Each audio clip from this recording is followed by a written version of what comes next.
Ruby খালা, আপনার পুরো নাম কি আপনার মনে আছে নাকি শুধু রুবি আপনার নাম? আমার নাম রুবি বেগম। রুবি বেগম। শিরমত পোলারা থাই। পোলারে থাকে। পোলারে থাকে। আচ্ছা আচ্ছা। আপনার কয় ছেলে? 3 ছেলে। তাদের নাম কি? জামাল, কামাল, শামীম। শামীম। আপনার হাজবেন্ড আছে, স্বামী আছে? না। মারা গেছে? না। জানেন না? আসসালামু আলাইকুম, আমি তারেকুল ইসলাম মিকাইল। আজকে আমরা আপন ঘরের একটি পডকাস্ট শুরু করছি। আজকের পডকাস্টটি খুবই স্পেশাল, কারণ আমরা আজকে একজন হারিয়ে যাওয়া মানুষকে নিয়ে তার গল্প নিয়ে আলোচনা করব এবং আপন ঘর সম্পর্কে বিস্তারিত জানব। তো ভাইয়া, প্রথমেই আপনার কাছে জানতে চাচ্ছি, আম, আপন ঘর আপনি কিভাবে শুরু করলেন বা কিভাবে এটা আপনার মাথায় আসলো? আসলে আমি কর্পোরেটের মানুষ। আমি মাল্টি ন্যাশনাল কোম্পানিজগুলিতে চাকরি করেছি, বা খুব ভালো ভালো, যেমন Grameen phone, Robi, Bangla link, WHO, world health organization, WHO, তো এগুলি প্রতিষ্ঠানে কাজ করেছি। তো কর্পোরেট লাইফের একটা সবসময় একটা অতৃপ্তি কাজ করতো। যখন আমি অফিসে যেতাম বা আসতাম, গাড়িতে বসে রাস্তার পাশে ফুটপাতে এই অসহায় মানুষদের দেখে মনে হইতো এরা কারো না কারো ভাই, কারো না কারো মা, কারো না কারো খালা, ফুপু, এইভাবে প্রত্যেকটা কোনো কোনো ফ্যামিলি থেকে বিভিন্ন ঘটনার পরিপ্রেক্ষিতে তারা আজকে রাস্তায় এসে এইভাবে জীবনযাপন করছেন। তারা ময়লা কাঁথার মধ্যে শুয়ে আছেন, অথবা কেউ হাঁটছেন পাগলামি করতে করতে। তো এদের যে এই অবস্থা, এটা আসলে এরা কিন্তু মানুষ, আল্লাহ সেই সবচেয়ে মূল্যবান সৃষ্টি, আশরাফুল মাখলুকাত, সৃষ্টির সেরা মানুষ। এদের ফ্যামিলি ছিল, এদের সন্তানরা ছিল, বাবা মারা ছিল, কিন্তু আজকে কোনো পরিপ্রেক্ষিতে এটা রাস্তায়, তো এদের দেখার জন্য কেউ নাই। তো আমার কাছে মনে হতো যে এটা, এই জায়গাটাতে আসলে কাজ করা দরকার। কী কারণে কাজ করা দরকার? যে আল্লাহ আমাদেরকে এত সুন্দর একটা লাইফ দিয়েছেন, আমরা সম্মানিত একটা জীবনযাপন করছি, মানুষ আমাদেরকে সম্মান করছে, আমরা সুস্থ আছি, অথচ আমাদের পাশেই আরেকজন আশরাফুল মাখলুকাত রাস্তায় পশুর মতন জীবনযাপন করছেন, এবং এত করুণ পরিণতি হচ্ছে মৃত্যুবরণ করছে রাস্তার মধ্যে, একদম পশু পাখির মতন। তো সেইখান থেকে বের করে আনা ছিল উদ্দেশ্য।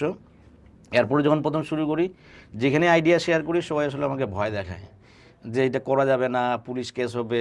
তারপরে নিজের খায় ভালো আছেন, নিজের খায় বোনের মোস্তারাতে যায়, নিজে বিপদে পড়তে যাবেন কেন, এই ধরনের নেগেটিভ কথাই বলতেন।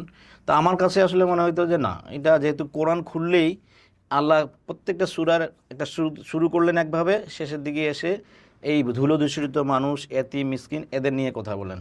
তো এটা নিশ্চয়ই আল্লাহ এমনি এমনি বলেন না, এটা একটা দায়িত্ব আমাদেরকে দিচ্ছেন।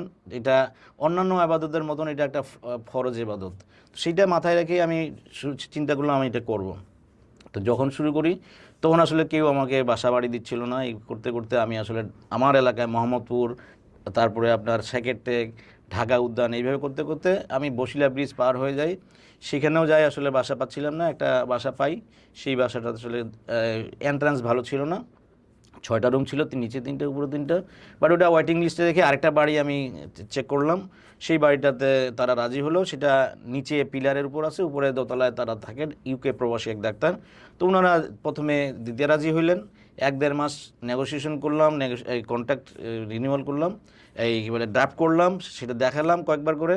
যখন সাইনিংয়ে গেলাম 1-1.5 মাসের মাথায়, ওনারা বললেন যে এটা দিব না, কারণ আমরা এই এই কাজের জন্য আমরা দিব না। পরে আমি ওইখানেই মানে আমার যেহেতু ইন্টেনশন ক্লিয়ার ছিল যে আমি শুরু করবই, তখন আমি ওখানে ওই পুরোনো যেটাকে ওয়েটিং লিস্টে রেখেছিলাম ওখান থেকে শুরু করি। তো এইভাবেই যাত্রাটা শুরু হয়, যে কিভাবে আমি আসলে এই মানুষগুলির পাশে দাঁড়াতে পারবো। আচ্ছা, ধন্যবাদ ভাইয়া। এখন এই যে চিন্তাটা, আপনি তো কর্পোরেটের মানুষ ছিলেন, তো সেখান থেকে আপন ঘরের ফাউন্ডার এখন আপনি। তো আসলে আপনি যে প্রিভিয়াসলি যে অনেক মানে বিজনেস বা অনেক কিছু, অনেক টাকা পয়সা আর্ন করেছেন এরকম না, আপনি একটা দেখা যায় জব থেকে এরকম একটা প্রতিষ্ঠান প্রতিষ্ঠা করেছেন। সেখানে তো নিশ্চয়ই অনেক ফাইনান্সিয়াল স্ট্রাগল ছিল, সেগুলো কিভাবে ম্যানেজ করেছেন?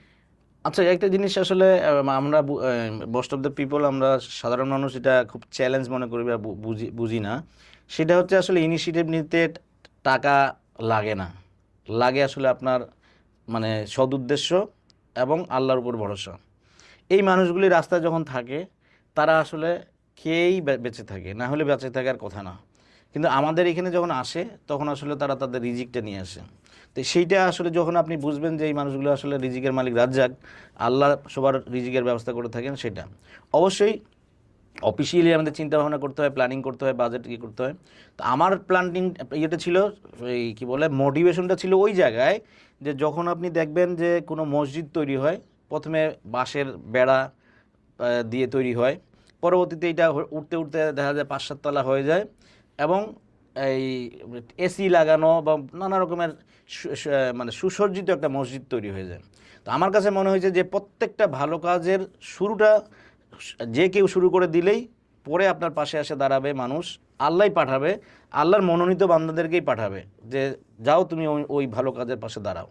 এইভাবে এই ভরসাটুকু আমার ছিল যে প্রত্যেকটা কাজের যে আমরা কি বলে শুরু করলে আল্লাহর কোনো না কোনোভাবে সাহায্য করতে। এখন পর্যন্ত দেখেন আমাদের এখন প্রায় 6.5 লাখ টাকার মতন খরচ আছে প্রতি মাসে। তো এটা আল্লাহ কোনো না কোনোভাবে আমাদেরকে ম্যানেজ করে দিচ্ছেন, ঠিক আছে। কিন্তু যখন শুরু করেছিলাম সবাই এই যে টাকা কোত্থেকে আসবে, কীভাবে আসবে, এটা ডেফিনেটলি আমরা প্ল্যান করছি, আমরা ডোনার খুঁজছি, অফিসিয়াল ডোনার খুঁজছি, পার্সোনাল ডোনার খুঁজছি।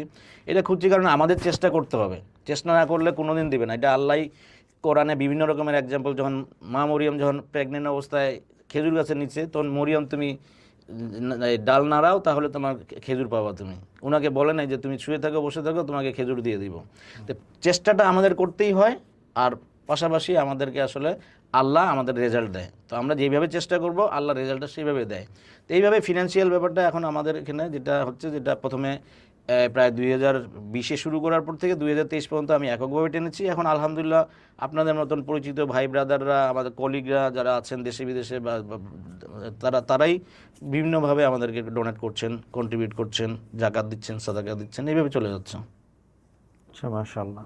এই দীর্ঘ পথ চলায় মানে কখনো কি আপনার কাছে কখনো এমন মনে হয়েছে যে আর পারছি না, আর করা যাচ্ছে না, আর ম্যানেজ করতে পারছি না, বা এখানেই থেমে যেতে হবে, এরকম কখনো কি এরকম সিচুয়েশন তৈরি হয়েছে আপনার?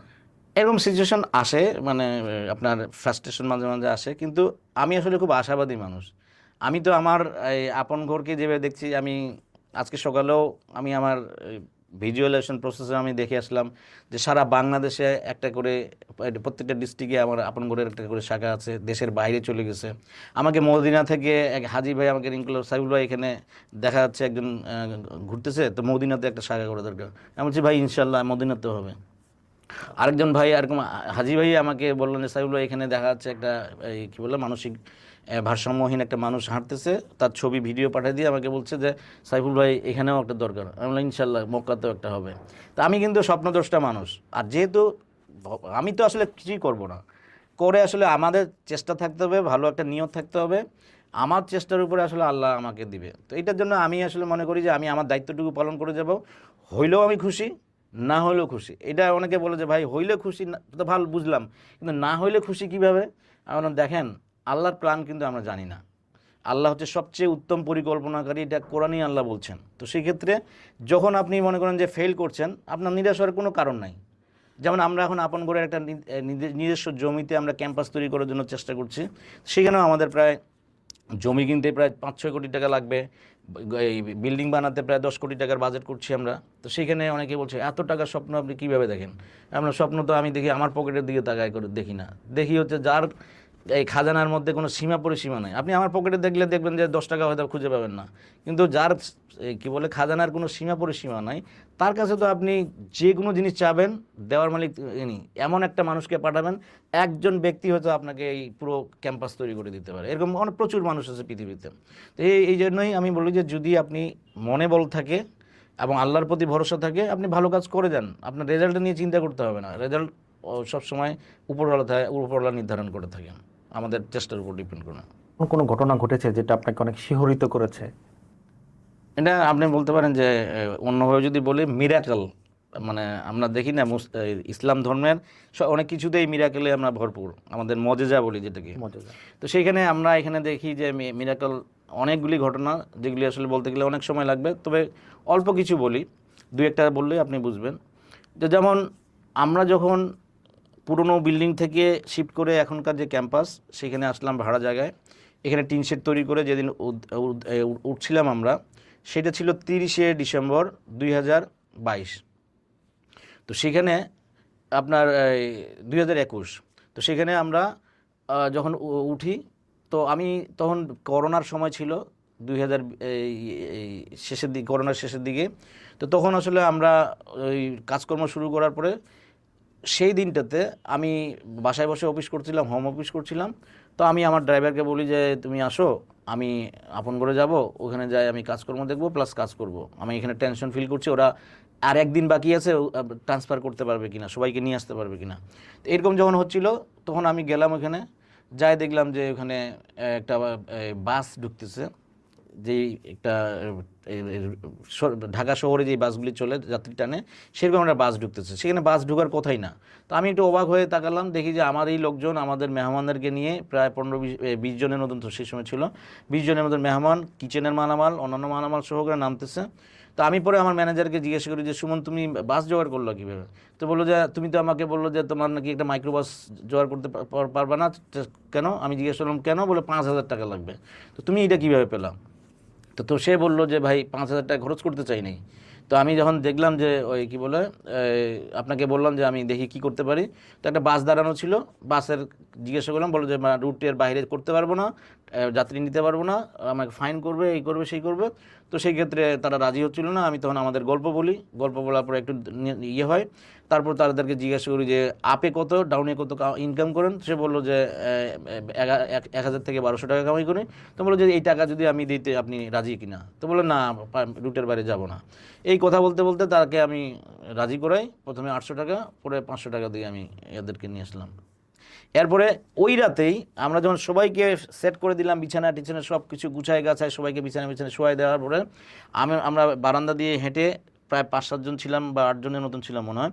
তো আমরা সবাই, সে সময় তো ছোটো টিম আমাদের, মানে ম্যানেজমেন্ট টিম বা কর্মীদের টিম, সব মিলে 7-8 জন মানুষ আমরা হেঁটে আসতেছিলাম, ইনক্লুডিং আমার ওয়াইফ। আমার ওয়াইফ প্রায় 4-5 সপ্তাহ ধরেই মিস্ত্রিদের সাথে কাজ করতেছিলেন, যাতে করে দ্রুত এটা রেডি হয় এবং সবাইকে নিয়ে আসতে পারে। তো সবাই হাঁটতেছে। আমি জিজ্ঞেস করলাম যে খাওয়া দাওয়া কই? এদের তো রাতের খাওয়া দাওয়ার ব্যবস্থা করা হয় নাই। বলে না, তাহলে এরা না খেয়ে থাকবে? দ্রুত যাও, রেস্টুরেন্ট যেগুলো খোলা আছে সেখান থেকে যা পাও নিয়ে আসো, রাতে খাওয়াটা হোক।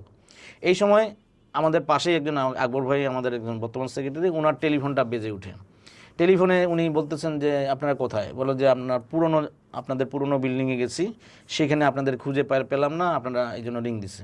তো আপনাদের এখানে তো খাদ্য নিয়ে আসছি আমরা, ঠিক আছে? তো আমরা যখন খাদ্যের কথা চিন্তা করছি, তখন আল্লাহ উপর থেকেই তোমরা চিন্তা করো না, রিজিক পাঠিয়ে দিচ্ছেন। যে আমরা বলি রিজিকের মালিক রাজ্জাক। আমরা এখানে সবাই ওখানে নিল না ঝুমের মতন সব স্ট্যাচুয়ের মতন হয়ে গেলাম। সবাই একজন আরেকজনের দিকে তাকাচ্ছি যে হলোটা কি? আমরা খাদ্যের চিন্তা করছি আর আল্লাহ খাদ্য পাঠিয়ে দিচ্ছেন। এরপর একটা মজেদার কথা বলি বা মিরাকেলের কথা বলি। সেটা হচ্ছে যখন এই টিন শেড তৈরি করতে যাই, তখন আমাকে জিজ্ঞাসা করা হলো যে তো 4-5 জন মেম্বার যারা, তাদের মধ্যে একজন ইঞ্জিনিয়ার, একজন অ্যাডভোকেট, একজন ইন্টেরিয়র ব্যবসায়ী, এরকম বেশ কয়েকজন। তো আমরা মিটিংয়ে বসছি, তো আমাকে জিজ্ঞাসা করছে যে ভাই টিন শেড বানাবেন, বাজেট কত?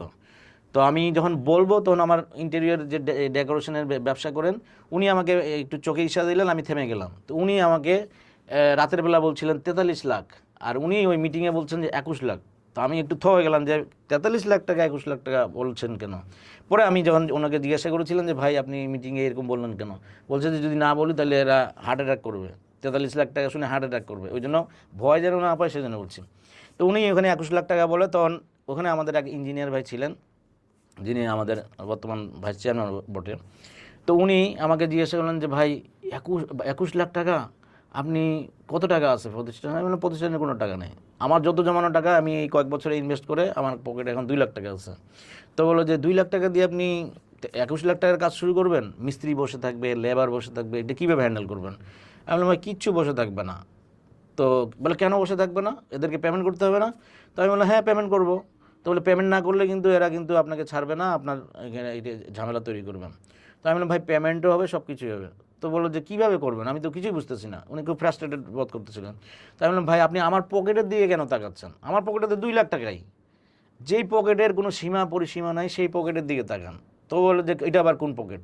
তাই উপরের দিকে তাকাই, বলছি যে উপরের দিকে তাকান। তো বললো যে আরে ভাইয়া আপনারা খালি পাগলামি করেন। তো আমি বললাম পাগল ছাড়া ভালো কাজ হয় না, লজিক্যাল যারা চিন্তা করে তারা ভালো কাজ করতে পারে না, ঠিক আছে? তো লজিক্যাল কথা যারা বলে তারা আসলে এরকম কোনো ভালো কাজে করতে পারে না, সারাক্ষণ শুধু চিন্তা ভাবনা, প্ল্যানিং, বাজেটিংয়ের মধ্যে থাকে, আলটিমেটলি কাজটা করতে পারে না। আমাকে পাগল দেন, এরকম আরও 5টা প্রজেক্ট আমি দাঁড় করে দেবেন। তো উনি খুব একটু পেলেন, চুপ হয়ে গেলেন। তো আমরা শুরু করলাম। প্রথম মিরাকল ঘটলো, টিন কিনতে গেলাম আমরা প্রায় পুরো টিন শেডের জন্য টিন কিনতে গেলাম। তো বিল আমরা এক্সপেকটেশন ছিল 15 থেকে 20% আমরা ইয়ে পাবো, কি বলে, ডিসকাউন্ট পাবো। তো ওখানে আমাদের আকবর ভাই উনি গেছেন, ওনার পরিচিত একটা ইয়েতে গুলশানে হেড অফিস। তো ওখানে সেলস ডিরেক্টর সাহেবের সাথে বসছেন, এতগুলো টিন নেবে তো কিছু বেশি ডিসকাউন্ট পাওয়া যায় কিনা। তো আমাকে টেলিফোন করে বললেন যে ভাই এই খুব 20% বেশি মানে পাচ্ছি না, তো আমি কিনে বুক করে দিই। আমি ওনাকে করে দেন। তো উনি বুক করছেন, ওই যে ইনভয়েস লেখার পরে সেলস ডিরেক্টর সাহেব বলছেন যে ভাই এত টিন দিয়ে কী করবেন। তখন প্রথম যখন আপন ঘরের ইনিশিয়ালি আমি একটা নিজের হাতে তৈরি করেছিলাম ব্রোশিওর, ওইটা উনি দেন যে আমরা এই কাজটা করছি। তো ওইটা যখন দেয়, ও আপনারা এই কাজ করেন, এটা তো খুব ভালো কাজ, তাহলে দেখেনি আমি বসের সাথে কথা বলি। বস কই বলে যে কানাডায় গেছেন, ভিজিট আছেন, তো ওনার সাথে একটু যোগাযোগ করি, আরও বেশি ডিসকাউন্ট দিতে পারেন। কানাডায় বসের সাথে কথা বলে ফিরে এসে বললেন যে বস বলছে টিনগুলার ডেলিভারি নিতে, আর ফ্যাক্টরি নারায়ণগঞ্জ থেকে ডেলিভারি হবে 8,000 টাকার মধ্যে 4,000 টাকা দিয়ে আপনারা রিসিভ করেন আর কাজ শুরু করে দেন, 4,000 টাকা আমরা দিচ্ছি। এটা বস বলছে যে আমাদের পকেট থেকে দিতে বলছে। তো এই ইনভয়েসের টাকা যত 3,94,000 টাকার মতন, এটা কী কতটুকু আমরা ডিসকাউন্ট দিতে পারি এটা পরে জানাবো, বস আসলে আমরা আলোচনা করে জানাবো। তো আমরা টেনশনে ছিলাম যে কত টাকা দিতে হয় কত টাকা না হয়। তো পরে আপনার 2 সপ্তাহের মাঝামাঝি সময় একটা আমরা জানতে পারলাম যে ওনারা বলছে কোনো টাকা লাগবে না। তো ওই যে আমি বলছিলাম যে আল্লাহর ইয়ের দিকে তাকান, দেখেন আল্লাহ কিন্তু সাহায্য আমাদেরকে পাঠিয়ে দিলেন। এরকম অনেক গল্প আছে যেগুলো বললে আসলে অনেক সময় লাগবে। তো এরকম যেগুলো বললে আসলে মাঝে মাঝে গায়ে গুজবাম হয়, অর্থাৎ গায়ের লোম দাঁড়া যায়। আচ্ছা, আজকে আমাদের সাথে যে মেহমান আছেন, আপনারা আপন ঘরে যাদেরকে উদ্ধার করেন তাদেরকে মেহমান কেন বলেন? মেহমান বলি, এটা আসলে নর্মালি কোনো জায়গায় যদি কেউ থাকে, হোটেলে থাকলে বর্ডার বলি, হোস্টেলে থাকে বর্ডার বলি। তো আমরা চিন্তা করলাম যে আমরা তো আসলে একটা আল্লাহ সন্তুষ্টির জন্য কাজ করতেছি। তো সেই ক্ষেত্রে এই মানুষগুলো আসলে আমাদের কাছে কেন আসবে? নিশ্চয়ই আল্লাহ যদি না আমাদের ভাগ্যে রাখেন বা আমাদের এই সেবা করার তৌফিক না দেন, তাহলে আমরা এটা সেবা করতে পারবো না। যতই চোখের সামনে থাকুক বা ইয়েতে থাকুক, আমরা নিতে পারবো না, কোনো না কোনো কারণে আমরা তাকে নিতে পারবো না। তাহলে এই লোকগুলি আসলে আমাদের জন্য মেহমান, আল্লাহর পক্ষ থেকে আমাদের মেহমান। এবং মেহমানের সাথে যেরকম আচরণ করা দরকার, ব্যবহার করা দরকার, সেরকম যেন আমরা করতে পারি, সেইটা মাথায় সবসময় রাখার জন্যই ওনাদের নাম দিয়েছি আল্লাহর পক্ষ থেকে আমাদের মেহমান। এই জন্য সংক্ষেপে আমরা মেহমান বলি। আচ্ছা, মাশাআল্লাহ। তো আজকে আমাদের সাথে যিনি আছেন, উনি কি ওনার নাম পরিচয় এগুলো বলতে পারবেন? ওনাকে এখন বলতে পারেন, এখন অনেক কিছুই বলতে পারেন, কিন্তু ঠিকানাটা এখনও আমরা কনফার্ম করতে পারিনি, যার কারণে উনি এখনও আমাদের সাথে আছেন। তবে যেইভাবে উদ্ধার করেছিলাম এখন উনি পরিপূর্ণ সুস্থ, মোটামুটি মানসিক শারীরিকভাবে, এবং উনি টুকটাক হেল্পও করে, কাজ করে মাঝে মাঝে। আর বিশেষ করে আমাদের খোঁজ খবর নেয় একদম মাদারলি অ্যাফেকশনের মতন। যেমন আমি গেলেই জিজ্ঞাসা করে একটু শুকাই গেছেন কিনা, খাওয়া দাওয়া ঠিক মতন করছেন কিনা। তো এরকম আজকেও গাড়িতে যখন আসি তখন কালকে রাতেই আপনার কথা চিন্তা করছিলাম বাবাজির সাথে দেখা হবে কিনা। তো এরকম উনি এখন অনেক কথা বলেন, বাট আনফর্চুনেটলি ওনার আসলে ঠিকানাটা আমরা এখনও ম্যানেজ করতে পারিনি। আচ্ছা, ওনার উদ্ধারের মানে গল্পটা যদি একটু বলতেন। এবং ওনাকে উদ্ধারের আমাদের আসলে উদ্ধারের তথ্যগুলো আমরা কিভাবে সংগ্রহ করি, প্রথম দিকে আসলে আমরা নিজেরাই রাস্তাঘাটে আমাদের লোকজন, মেম্বাররা বা আমরা যারা আছি তারাই খোঁজখবর নিতাম এবং বলতাম যে ওইখানে একটা লোককে দেখলাম, তো ওটা উদ্ধার করা যায় কিনা দেখো। তো সেটা হচ্ছে যে ওনাকে আমরা ওই 2022-এর নভেম্বর 17 তারিখ ছিল। তো আমাকে টেলিফোন করে বললেন যে ভাই এরকম ছবি ভিডিও পাঠাইছি, আমাদের হোয়াটসঅ্যাপ গ্রুপে আমরা এটা কমিউনিকেট করি, ছবি ভিডিও দিয়ে আমরা কমিউনিকেট করি যে এরকম মেহমান, পটেনশিয়াল মেহমান দেখা যাচ্ছে ওই জায়গাতে, আমরা এটা উদ্ধার করবো কিনা বা আমাদের প্রসেসের মধ্যে পড়লে কি করব। তো সেটা শেয়ার করার পরে আমাকে জিজ্ঞেস করে, তো ওটা দেখি যে আমাকে যে ভিডিও পাঠাইছে ওখানে দেখি যে উনি রড নিয়ে তাড়া করতেছে, আর আমার ইয়েরা কী বলে উদ্ধারকর্মীরা পালাচ্ছে। ঠিক আছে, তো আমি বললাম যে এই অবস্থা কেন? বলছে খুবই মারমুখী। তো আমি 3-4বার আমরা ট্রাই করছি, সে বারবার রড নিয়ে ধাওয়া করেন এবং ওনার মুখে ইয়েতে পুরো ময়লা এবং কালি মাখাইলে যেরকম হয় সেরকম ছিলেন। ওনার এখানে হাতে 20টা চুড়ি মানে পরানো ছিল, সেটা ঢুকে গেছে আপনার লোহার টাইপের চুড়ি, আপনার এই মেটালের, সেগুলো ঢুকে আপনার ঘা হয় চারিদিক দিয়ে বের হয়ে আসছে, একদম পুরো মানে পুজ বেরোচ্ছে এরকম অবস্থা। এবং উনি প্রচণ্ড রকমের ক্ষিপ্ত। তো আমি বললাম যে ওনাকে রেস্টে থাকতে দেন, উনি রেস্টে গেলে আচমকা তাকে ধরে নিয়ে আসবেন। তো ওইভাবেই ওই 17 নভেম্বরে 2022-এ ওনাকে উদ্ধার করে নিয়ে আসে। সন্ধ্যাবেলায় আমি যখন দেখতে যাই, আমাকে উনি বিচার দেন যে এই আমাদের যে উদ্ধারকামী দলের হাফেজ আব্দুল হান্নান, ওনার সম্পর্কে যে উনি কি বলে জিয়ার পোলা আমাকে ধরে নিয়ে আসছে, আমি হচ্ছে শেখ হাসিনার বোন, আমার পিতামাতা মা বাবাকে মেরে ফেলছে জিয়ার পোলা, তা এখন আপনি বিচার করেন। আমার মুখ খারাপ করে গালিগালাজ করতেন। তা আমি থামাই, তা আমি জিজ্ঞাসা করি যে আপনার নাম কি বলে নাম কি, তো উনি নাম বলেন রুবি। তো নাম এখনও ঠিক আছে, তা আপনার ধর্ম কি, না আপনি কি মুসলমান নাকি হিন্দু? তো রুবি নাম শুনে আমি একটু ভাবছি যে অন্য ধর্মের কিনা, তাইলে তাকে খাওয়া দাওয়াটা ভিন্নভাবে আমাদেরকে হ্যান্ডেল করতে হয়। তো উনি বললেন যে আসলে আমার ধর্ম গোলাপ শাহ মাজার, আমার ধর্ম মক্কা মদিনা, আমার ধর্ম মা কালী। তো আমি বুঝলাম যে ওনার সাথে এই ধর্ম নিয়ে কথা বলার এখন সুযোগ নেই, তো ওনার আমরা টেক কেয়ার করি আগে। তো এইভাবে দেখেন, আজকে দেখেন সেই সময়কার ছবি আমরা যদি দেখি আর এখনকার দিনে আকাশ পাতাল পার্থক্য। ওনার 3টা ছেলে আছে, উনি এখন বলতে পারেন। তো সেই বলতে পারার ওই 3টা ছেলের যেই ঠিকানাগুলি দিয়েছিলেন আমরা ওনাকে নিয়ে যাই, বিভিন্ন জায়গায় ঘোরাফেরা করেছি, এখন পর্যন্ত মিলাতে পারিনি। এখন লেটেস্ট উনি যেটা বলছেন সেটা হচ্ছে শ্রীমঙ্গলে তার ছেলেটা থাকে, সিলেটের শ্রীমঙ্গলে। তো সেখানে আমরা আমাদের রেড ক্রিসেন্টের ভাইদের, পরিচিত ভাইদের মাধ্যমে ওখানে পোস্টারিং করেছি, তারপর খোঁজখবর করছি যে আপনার ওই ইয়েটা নিয়ে, পোস্টার নিয়ে বিভিন্ন দোকানে বা বাসা বাড়িতে খোঁজখবর করছে। তো ওরা খুব পজিটিভ কিছু এখন পর্যন্ত দিতে পারে নাই। এই পর্যন্তই ওনার সম্পর্কে আমরা জানি। তাহলে রুবি খালা, আপনার নাম কি রুবি? জি। আপনার বাড়ি কোথায়? বর্ধমান নাই, বাড়ি নাই। বাড়ি নাই? না, ডিস্ট্রিক্টের নাম, জেলার নাম, ডিস্ট্রিক্ট জেলার নাম? বাড়ি নাই, যার নাম হবে কেমনে, বাড়ি নাই। বাড়ি নাই। বাড়ি নেই। বাড়ি নেই। তো আপনি শ্রীমঙ্গলে বলছেন না? শ্রীমঙ্গল তো পোলারা থাকে। পোলারে থাকে? পোলারে থাকে। আচ্ছা আচ্ছা। আপনার কয় ছেলে?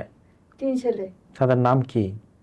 জামাল, কামাল, শামীম, এদের পুরো নাম কি জানেন? এই তো নাম। আপনার স্বামী আছে? শামীম। শামীম। আপনার হাজবেন্ড আছে, স্বামী আছে? না। মারা গেছে? না, জানেন না? জানি না এই বিষয়ে। যে খবর রই যে বিয়ে করছে খবর রই লাভ আছে। ও, বিয়ে করে ফেলছে? হ্যাঁ, আচ্ছা আচ্ছা, আপনার বাবার নাম মনে আছে? আছে। আপনার বাবার নাম কি? আব্দুল সোবাহান আকন। আব্দুল সুবহান আকন। হয়। আর আপনার আম্মার নাম?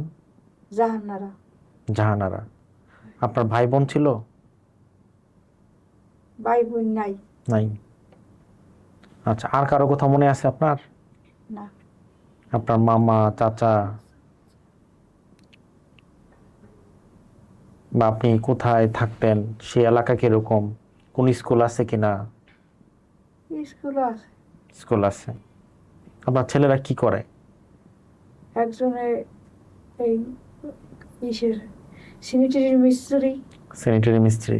আর 2 জন অটো গাড়ি চালায়। অটো গাড়ি চালায়। হয়। শ্রীমঙ্গলে? শ্রীমঙ্গলে। আচ্ছা। মোবাইলটা আর এই যে আমার মোবাইল যদি আমার থাকতে, মোবাইলটা লইয়ে গেছে, মোবাইলটা এনেছে 20,000 টাকা এনেছে।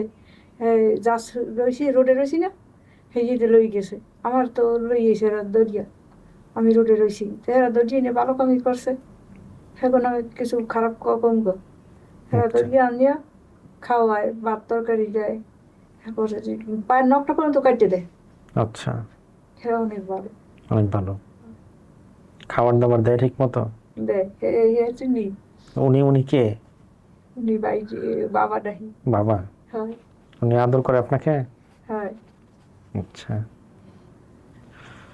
এখন আপনি বাড়িতে ফেরত যেতে চান হয়। ছেলেদের কাছে? সেদের কাছে যাইতে চাই। আচ্ছা। 3টে ভাই আছে, লোকমান, হাকিম, সোহেল। 3টে ভাই। আপনার ভাই? হয়। লোকমান, হাকিম, সোহেল। সোহেল। হয়। ইনারা কই থাকে? এরা শ্রীমঙ্গল। ওরাও শ্রীমঙ্গলে থাকে? আচ্ছা। তো আপনার বাসা কি শ্রীমঙ্গলই ছিল? আপনি শ্রীমঙ্গলে থাকতেন? হয়, বারা ছিলাম, ভাড়া ছিলেন? পোলা লাগিয়েছে স্যানিটারি চাকরি করে না, ও ঘর রাখছিলে।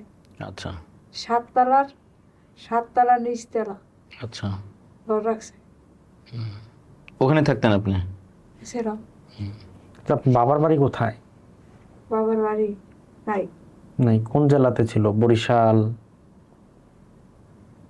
বা অন্য কোনো জায়গায়? না।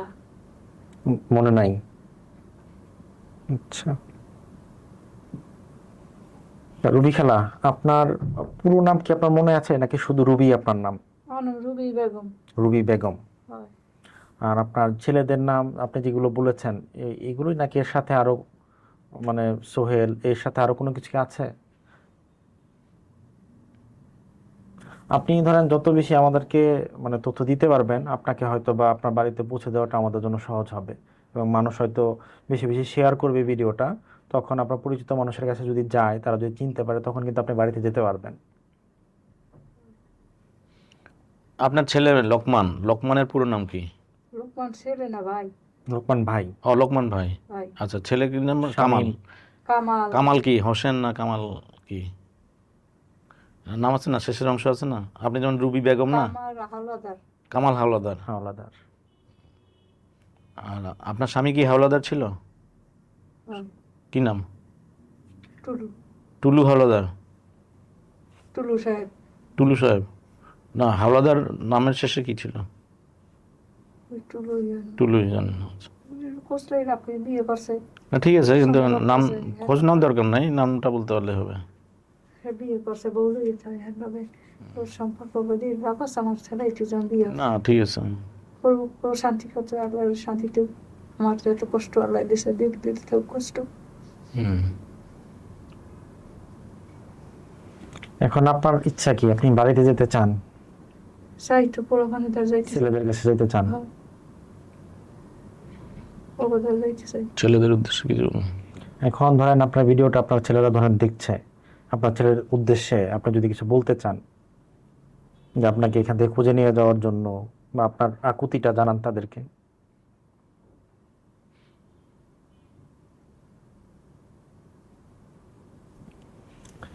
আচ্ছা প্রিয় দর্শক, আসলে উনি ভাষা হারিয়ে ফেলছে। আসলে একটা মানুষ যখন দীর্ঘদিন তার বাড়ি থেকে অনেক দূরে থাকে এবং অন্যরকম অবস্থায় থাকে, তার মানসিক অবস্থা খারাপ থাকে, সে আসলে নির্বাক হয়ে যায়, কথা বলতে পারে না, এটাই স্বাভাবিক। তো আমরা সবাই চেষ্টা করব বেশি বেশি এই পডকাস্টটা শেয়ার করার জন্য, আমরা যেন তার পরিবারের কাছে তাকে ফিরিয়ে দিতে পারি এবং সে যেন তার আপনজনের কাছে ফিরে যেতে পারে। তো ভাই, এরকম তো অসংখ্য ঘটনা আপন ঘরের আছে, অনেকেই আপন ঘর ভিজিট করতে যায়। তো যাওয়ার পরে তাদের আসলে অনুভূতিটা কি হয়? এটা একটা খুব ইন্টারেস্টিং প্রশ্ন, যে লোকজন আসলে যারা আপন ঘর সম্পর্কে জানে, তারা আহ, ভালো কাজ হচ্ছে, তারা এটা স্বীকার করছে বা ইনভলভ হচ্ছে দূর থেকে। ওই লোকটাই যখন আপন ঘর ভিজিট করছে, তখন সে আসলে ইমোশনালি খুব অ্যাটাচড হয়ে যাচ্ছে বা এনগেজড হয়ে যাচ্ছে। যেমন আমার এই গ্রামীণ ফোন বা রবি বাংলা লিঙ্কের যে কলিগরা, তারা তারা যখন ভিজিটে যাচ্ছে, তারা নিজের মুখেই বলছেন যে ভাই, এটা তো না আসলে বুঝতাম না। ঠিক আছে, ইভেন যে মানুষটা আমাদের কর্পোরেট কলিগ, কর্পোরেট লাইফ তো বুঝেন, সব প্রতিযোগিতা, সবাই একজন আরেকজনের সাথে কম্পিটিশন বা প্রমোশন, এই সেই হবে, নানা রকমের কর্পোরেট একটা কালচার আছে। সেখান থেকে ওই লোকজনগুলো যে কখনো কানতে পারে, এটা বিশ্বাস হতো না। এখানে বউ বাচ্চা নিয়ে আসছেন, যে বাচ্চাদেরকে দেখাতে নিয়ে আসছেন যে তোমরা যে শুক্রিয়া কেন আদায় করবা, তোমরা তো বাবা মার জন্য খালি কমপ্লেন করো যে বাবা এটা দিল না, মা এটা দিল না, সারাক্ষণ কমপ্লেন করো। কিন্তু আসে দেখো যে জীবনের কত রূপ, এবং কেন তোমার ভালো থাকা উচিত, কেন তোমার শুক্রিয়া আদায় করা উচিত, এবং বাবা মার প্রতি শুক্রিয়া আদায় করা উচিত, আল্লাহর প্রতি শুক্রিয়া আদায় করা উচিত। এই শিক্ষা দেওয়ার জন্যই এখন আমার কলিগরা বা বন্ধু বান্ধবরা, পরিচিত মহলের লোকজন আসছেন, এবং আসার পরে তারা সবাই একদম স্বীকার করছেন যে ভাই, আরও আগে আসা উচিত ছিল, না আসলে আমরা এটা বুঝতাম না, জীবনের যে এই এরকম একটা সাইড আছে, জীবনে যে এত রকমের প্রকারভেদ আছে, এটা আসলে বোঝা যেত না যে এটা যদি না আসতাম। এই জন্য সবাইকে আমরা করে আহ্বান করি যে আমাদের পরিচিত মহলে বা যারা আমাদের সাথে এখন এনগেজ, যে একবার অন্ততপক্ষে আপন ঘর ভিজিট করা উচিত, নিজের জন্য করা উচিত। ঠিক আছে, এখানে ওনাদের জন্য আপনি করেন না করেন এটা ব্যাপার না, নিজের রিয়েলাইজেশনের জন্য আপন ঘর ভিজিট করা উচিত। সেটা আমার নিজের ব্যক্তিগত একটা অনুভূতি। আমি যেদিন প্রথম আপন ঘরে যাই, আমি আসলে আপনার মুখ থেকে যতটুকু শুনেছি, আর আমি যখন ভিজিট করতে যাই, মানে আকাশ পাতাল একটা ডিফারেন্স আমার মধ্যে মানে কাজ করেছে। এবং আমি এটা অনেকবার বলেছি যে আমি আমার বাবার মৃত্যুর পরে আমি আপন ঘর থেকে যেদিন প্রথম আসছি, ওই দিনই সবচেয়ে বেশি কান্না করেছি। আসলে এই অনুভূতিটা মানে প্রকাশ করার মতো না, যতদিন পর্যন্ত কেউ সরাসরি আপন ঘর ভিজিট করতে না যাবে, সে আসলে এটা বুঝতে পারবে না যে আপন ঘর আসলে কী করে। এবং আসলে আমাদের সবারই যাওয়া উচিত, বিশেষ করে যারা বিভিন্ন ধরনের অভিযোগ করেন আল্লাহর কাছে, আমার এটা নাই ওইটা নাই, আমার কি আছে, এটা নিয়ে যখন আমরা শুকরিয়া আদায় করি না, তারা আসলে আপন ঘরে ভিজিট করলে বুঝতে পারবেন যে আমরা আসলে মানে কতটুকু হ্যাপি আছি এবং কত ভালো আছি। তো সবার প্রতি আমার অনুরোধ থাকবে যে একবার হলেও আপন ঘরকে ভিজিট করে আসবেন। আপনি ডোনেট করেন আর নাই করেন, আপন ঘরে ভিজিট করে আসলে আপনার অনুভূতিটাই চেঞ্জ হয়ে যাবে। আপনার নিজের লাইফের যেই ভিশন বা যেই দৃষ্টিভঙ্গি সেটাই আসলে পরিবর্তন হয়ে যাবে। তো ভাই আপনি দর্শকের উদ্দেশ্যে যে আপন ঘর সম্পর্কে আপনার যদি কোনো অনুরোধ বা কোনো পরামর্শ থাকে আপনি যদি বলতে চান। এখন আপনাদের যে ফাইন্যান্সিয়াল যেই আপনি যেটা বললেন যে আপনাদের মান্থলি এখন 6.5 লক্ষ টাকা খরচ হচ্ছে, যেটা যারা ডোনার আছে, রেগুলার ডোনার তারা দিচ্ছে, বা আপনারা হয়তো কিছু কিছু ডোনার মাঝে মধ্যে পাচ্ছেন, সেখান থেকে আপনারা কালেক্ট করছেন। বাট আপনাদের তো আরও বড় স্বপ্ন আছে, সেটাকে ম্যানেজ করার জন্য আপনাদের এখন মানে কি প্রয়োজন বা কিভাবে আপনারা পরিকল্পনা করছেন সেটা যদি একটু শেয়ার করতেন। ধন্যবাদ তরিকুল ভাই, এটা খুবই ইম্পর্টেন্ট একটা জায়গা। তার আগে আপনার আগের সূত্র ধরে একটু বলি, একটা গল্প বলি। সেই গল্পটা এরকম, আমার এক কলিগ তার ছেলেদেরকে নিয়ে আসার পরে যেই ছেলেরা সবসময় মায়ের ব্যাপারে কমপ্লেন, মা তুমি এটা করো নাই, মা এটা দাও নাই, সেটা দাও নাই। এই আপন ঘরে ভিজিট করার পরে ওনাদের কাছ থেকে যে গল্পটা আমি শুনি সেটা হচ্ছে এরকম যে দুই ছেলের মধ্যে একটা ছেলে, সে এই আপন ঘর থেকে ভিজিট করার পরে মায়ের পিছিয়ে পিছিয়ে ঘুরতেছিল। তো হঠাৎ করে মা বলে যে কী ব্যাপার, তুমি আমার পিছনে ঘুরছো কেন? তো তখন সে আসলে খুব ইমোশনালি তার মাকে জড়ায় ধরে এবং কেঁদে দেয় যে মা, আমরা অনেক কিছু বুঝি নাই, যার কারণে তোমাদেরকে কমপ্লেন করে থাকি। ঠিক আছে, তো এই গল্পটা আমি বললাম যে এটা আসলে বাচ্চাদেরকে রিয়েলাইজেশন দেয় যে তারা আসলে কত ভালো আছে, তারা আসলে বুঝে না। যখন এই খারাপের চিত্রটা তাদের চোখে ভেসে উঠে, তখন রিয়েলাইজ করতে পারে যে আমারও তো এই বাবা মার কাছ থেকে কোনো না কোনোভাবে আমি এরকম একটা জায়গায় চলে যেতে পারতাম। সেটা এখন আসি আপনার যেটা আমাদের বর্তমান ইয়ে নিয়ে আমরা যেটা পরিকল্পনা করছি, আপন ঘরকে আমরা কীভাবে দেখতে চাই, অনেক সুদূর প্রসারী পরিকল্পনা। আমরা এই প্রতিষ্ঠানটাকে দেখতে চাই সারা বাংলাদেশ জুড়ে, আমাদের প্রত্যেকটা ডিস্ট্রিক্টে আমাদের একটা করে ব্রাঞ্চ থাকবে। আমাদের যে ঢাকায় যেটা সেন্ট্রাল ব্রাঞ্চ, সেটা প্রায় একটা বিশাল ক্যাম্পাস থাকবে, যেখানে আপনার আমাদের পুরুষ বিভাগ, মহিলা বিভাগ, বর্তমান যে ক্যাপাসিটি আমাদের টোটাল 45 জন ক্যাপাসিটি ঢাকাতে। তো সেখানে আমরা এটাকে প্রায় 1000 শয্যা বিশিষ্ট একটা করতে চাই, যার মহিলা বিভাগ, পুরুষ বিভাগ, আর একটা বিভাগ থাকবে যেটা হচ্ছে যে একদম নিউবর্ন বেবি, যাদেরকে রাস্তায় ফেলে যায় বা হাসপাতালে ফেলে চলে যায়, সেরকম বাচ্চাদের জন্য। আর একটা হচ্ছে 5 থেকে 15 বা 18 বছর এরকম একটা বাচ্চাদের গ্রুপ থাকবে। এদের জন্য পড়ালেখার ব্যবস্থা থাকবে, তাদের দুনিয়া এবং আখিরাতমুখী পড়ালেখা, যেটা কম্পিউটার, ইংরেজি, আরবি সব কিছুর জন্য এক্সপার্ট হয় সেরকম। আর পাশাপাশি আমাদের চিন্তাভাবনা যে আমাদের একটা ভোকেশনাল ট্রেনিং সেন্টার, যে সমস্ত মানুষকে আমরা বাসায় পৌঁছতে পারবো না, তাদেরকে আমরা যেন তাদের জীবনমুখী শিক্ষার মাধ্যমে তাদেরকে আমরা কর্মমুখী করে নিজেদের একটা সম্মানিত জীবনযাপন করতে পারে সেরকম ব্যবস্থা করে পুনর্বাসন করতে চাই। তো এটা একটা বিশাল পরিকল্পনা। এর মধ্যে আমাদের ডেইরি থাকবে, আমাদের পোলট্রি থাকবে, আমাদের নিজস্ব কী বলে পুকুর থাকবে, যেখান থেকে আমাদের মাছ, ডেইরি বা প্রোডাক্ট থাকবে বা পোলট্রি প্রোডাক্ট, যেটা এদের জন্য খাওয়া দাওয়া হবে, প্লাস আমাদের ইনকাম জেনারেটিং একটা সোর্স হবে। তো এরকম একটা বড় প্রজেক্ট। পাশাপাশি আমরা আমাদের এই প্রতিষ্ঠানটাকে আমরা যে এখন কন্ট্রিবিউশন বা ডোনেশনের উপর ডিপেন্ড করছি, আমরা যেন নিজের উপর দাঁড়াতে পারি, সেই জন্য আমরা কিছু পরিকল্পনা করছি। সেটা হচ্ছে যে ইনকাম জেনারেটিং প্রজেক্ট। তার মধ্যে পেইড হোম, অনেক মানুষের ছেলেমেয়েরা চলে গেছে দেশের বাইরে, পিতামাতা এখানে আছে, তাদেরকে নিতেও পারছে না, আবার এদিকে দেশে এসে তাদেরকে দেখভাল করতে পারছে না। অনেক পিতামাতা আছে বা যারা অফিসে চাকরি বাকরি করছে দুজনেই, কিন্তু বাসায় ডিসেবল বাচ্চা আছে, অথবা স্ট্রোকের রোগী আছে, অথবা প্যারালাইসিসের রোগী আছে। তো এরকম প্রচুর আমাদের কাছে ডিমান্ড আছে। তো সেরকম একটা পেইড হোম আমরা করতে হচ্ছে, যেটার ইনকাম আসলে আপন ঘরের এই চ্যারিটি প্রজেক্টের কাজ করবে। তো এরকম বিশাল একটা প্রজেক্ট নিয়ে কাজ করছে, চিন্তাভাবনা করছে বা প্ল্যানিং করছে। তো আমাদের ইমিডিয়েট যেটা নিয়ে আমরা করছি সেটা হচ্ছে আমাদের নিজস্ব 1 খণ্ড জমিতে আমাদের নিজস্ব একটা বিল্ডিং বা ক্যাম্পাস থাকবে, যেখানে আমরা এই স্বপ্নের প্রথম ধাপটা আমরা পূরণ করতে পারবো। সেখানে পুরুষ বিভাগের এক্সটেনশন, কারণ রাস্তাঘাটে যে পরিমাণ নারী এবং পুরুষের মানে এই ধরনের অসহায় মানুষের সংখ্যা, সেই অনুযায়ী আমাদের ক্যাপাসিটি খুবই কম। এটা না বললেই না, মানে এটা উল্লেখ করার মতনই না। তো সেখানে যদি আমরা এটাকে এক্সটেনশন না করতে পারি, তাহলে এই মানুষগুলি সেবা পাবে না। তো এই জন্য আসলে আমরা আমাদের যারা পরিচিত মহলে আমরা আহ্বানও জানাই যে আসেন, আমাদের সাথে এনগেজড হন, আমাদের সাথে হাত বাড়ান। আপনি সব সময় দরকার নাই যে আপনাকে ফিনান্সিয়ালি আমাদের পাশে দাঁড়াতে হবে। আপনি হয়তো মেধা দিয়ে দাঁড়ালেন, আপনি যেই কাজটাতে এক্সপার্ট সেটা দিয়ে দাঁড়াতে পারেন। আপনি সফটওয়্যার ইঞ্জিনিয়ার, আমাকে সফটওয়্যার রিলেটেড কোনো সাপোর্ট দিতে পারেন। আপনি যদি সিভিল ইঞ্জিনিয়ার, আমার সিভিল ইঞ্জিনিয়ার টাইপের কোনো সলিউশন দিতে পারেন। ইভেন আমাদের যে ম্যানেজমেন্ট কমিটি আছে, মিটিংগুলি হয়, সেগুলোতে আপনি যদি আসেন, আপনার কিন্তু একটা ভ্যালুয়েবল ইনপুট কিন্তু আমরা পাবো। আপনার ওইটাও কিন্তু একটা সেবা। নট নেসেসারি সবসময় আপনাকে ফাইন্যান্সিয়ালি আপনাকে হেল্প করতে হবে। তো সেরকম জায়গা থেকে আমরা এখন যেই জমি কেনার জন্য দৌড়দৌড়ি করছি, সেটা প্রায় 44 কাঠা জমি। সেইখানে প্রায় 5.5 কোটি টাকার মতন আমাদের জমি কিনতে লাগবে, আর বিল্ডিং করতে প্রায় 10 কোটি টাকা লাগবে। তো সেটার জন্য আমরা বিভিন্নভাবে বিভিন্ন জায়গায় যাচ্ছি, কর্পোরেটেও যাচ্ছি, পার্সোনালিও যাচ্ছি। তো আমি জানি না আল্লাহ কোত্থেকে কোথায় কীভাবে ইয়ে করবে, ব্যবস্থা করে দেবেন। তো ব্যবস্থা হবে, এটা আমি কনফার্ম। কারণ কোনো ভালো কাজ কোনো দিন থেমে থাকে না। আমরা কিছুক্ষণ আগেও আমরা বলছিলাম যে কি বলে, একটা মসজিদ তৈরি হয় একদম বাঁশের বেড়া দিয়ে, কিন্তু এই মসজিদটা ধীরে ধীরে অল্প কিছুদিনের মধ্যে দেখা যাচ্ছে 3 তলা 4 তলা বা 5 তলা হয়, বা তারও বেশি হয়, এবং খুব সুসজ্জিত মসজিদ হয়। সেখানে আপনার এসি থাকে এবং মাদুর দিয়ে সুন্দর করে সাজানো থাকে, যাতে নামাজ পড়তে মানুষের কষ্ট না হয়।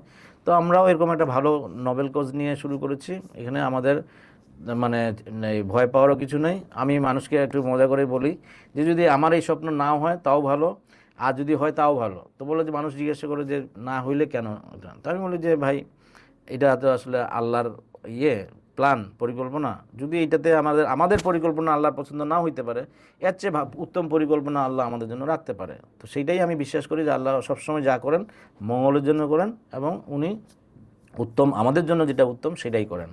তো এই আর কি, আমি সবাইকে আহ্বান জানাবো, আমাদের যারা ফলোয়ার আছেন, শুভাকাঙ্ক্ষী আছেন বা মেম্বার আছেন, যারা আপনগর সম্পর্কে জানেন বা জানবেন, সবাই যেন আমাদের পাশে দাঁড়াতে পারেন, যাতে করে আমরা আমাদের এইটা আল্লাহর সন্তুষ্টির জন্য এই কাজটাকে আমরা অনেক দূর এগিয়ে নিয়ে যেতে পারি। ধন্যবাদ সাইফুল ভাই আপনাকে। আসলে এমন একটি উদ্যোগকে সবাই মানে অ্যাপ্রিসিয়েট করা উচিত এবং সবাই সহযোগিতা করা উচিত। আপনি যেটা বললেন যে শুধুমাত্র যে ফাইনান্সিয়াল সাপোর্ট সেটা না, পাশাপাশি পরামর্শ এবং এটার প্রচার প্রসারেও অনেকে সহযোগিতা করতে পারে। আমাদের এই পডকাস্টটি আপনি শেয়ার করার মাধ্যমে, আমরা যার স্টোরিটা আজকে শেয়ার করলাম তার ফ্যামিলির কাছে পৌঁছে দেওয়ার মাধ্যমে আপনি এইভাবে আপনি সহযোগিতা করতে পারেন। এবং আমাদের যেই ফাইনান্সিয়াল স্ট্রাগলটা এখন আছে, আমরা যে ল্যান্ডটা নিতে যাচ্ছি, ধরেন আপনি সহযোগিতা করতে পারছেন না, বাট আপনার শেয়ারের মাধ্যমে অন্য একজন যার এটা সক্ষমতা আছে, সে হয়তো এই ভিডিওটা দেখে সেখানে সে কন্ট্রিবিউট করতে পারে। তো সেটার সব কিন্তু আপনি নিজেও পেয়ে যাবেন। তো ধন্যবাদ সবাইকে আমাদের পডকাস্টটি আজকে মনোযোগ সহকারে দেখার জন্য। তো আশা করছি সবাই বেশি বেশি করে এই ভিডিওটা শেয়ার করবেন, আমরা যেন আমাদের যে রুবি খেলা তার ফ্যামিলির কাছে যেন তাকে আমরা পৌঁছে দিতে পারি। তো এই প্রত্যাশাই থাকবে সবার কাছে। ধন্যবাদ সবাইকে। আসসালামু আলাইকুম।